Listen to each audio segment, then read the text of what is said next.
Humans are social creatures by nature. From the moment we're born, we're like tiny sponges, soaking up every interaction with the people around us. Whether it's grandma's loving coos, your dad's peculiar obsession with collecting garden gnomes, or your older sibling's mission to convince you that the boogeyman lives under your bed. We interpret these behaviors and use them to form a playbook for future relationships. If you were lucky enough to grow up in a warm, nurturing environment, congratulations. You've got a pretty solid playbook, but not everyone rolls such high numbers in the family lottery. Here's the kicker. Even if you had a textbook perfect childhood, life has a funny way of throwing curveballs. You might find yourself in a workplace where you're stuck in an endless loop of passive-aggressive emails, or in a friend group where everyone's favorite hobby seems to be one-upping each other's misery. You're left scratching your head thinking, how did I end up here? These toxic situations can be like quicksand, slowly sucking the life out of you and leaving your mental health in tatters. Now imagine if Napoleon Bonaparte, yes, the pint-sized conqueror, had been surrounded by genuinely supportive people instead of yes men and power-hungry generals. Maybe he wouldn't have ended up exiled on a tiny island in the middle of nowhere. Just like Napoleon, we all need to take stock of the people around us. Are they helping you build an empire or plotting your Waterloo? Let's talk about the importance of reflecting on your relationships. Think of it as doing a Marie Kondo-style declutter of your social life.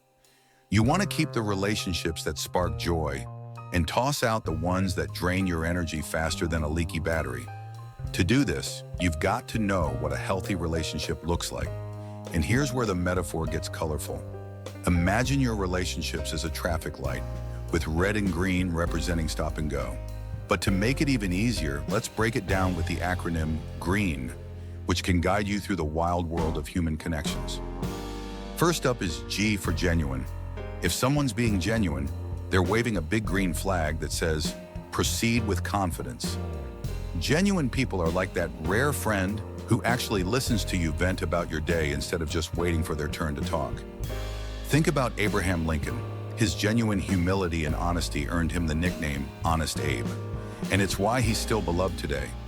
In your life, genuine people are those who make you feel safe enough to be vulnerable without worrying about them using it against you. Next, we've got R for respect. Respect isn't just a catchy Aretha Franklin tune. It's the backbone of any healthy relationship. Picture this. You're at work, and your boss doesn't bombard you with messages after hours or guilt trip you into weekend overtime. That's respect. Or think about Eleanor Roosevelt, who respected everyone's rights so deeply that she helped draft the Universal Declaration of Human Rights. In your personal life, respect means your autonomy is valued, and even in disagreements, the conversation never devolves into name-calling or worse. The first E is for empathy, the secret sauce that makes any relationship worth having. Empathy isn't just about saying, I get it. It's about really putting yourself in someone else's shoes. Imagine if Cleopatra had a bit more empathy for her Roman lovers.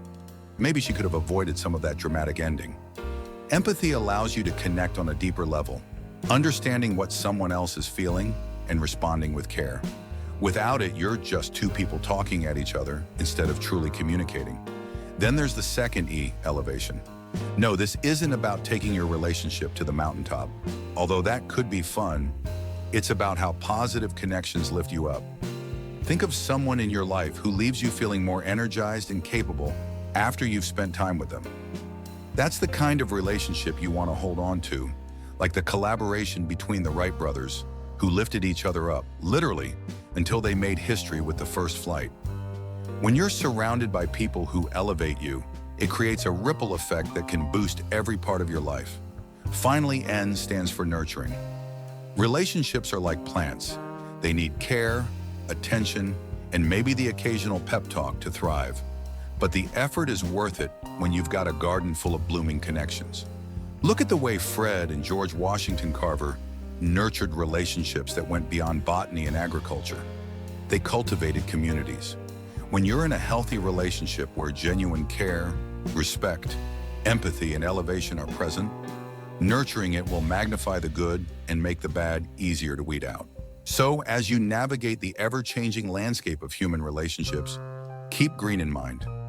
Use it as your guide to build connections that not only stand the test of time, but also make your life richer and more fulfilling. And remember, life's too short to hang around with anyone who doesn't deserve a spot in your flourishing garden.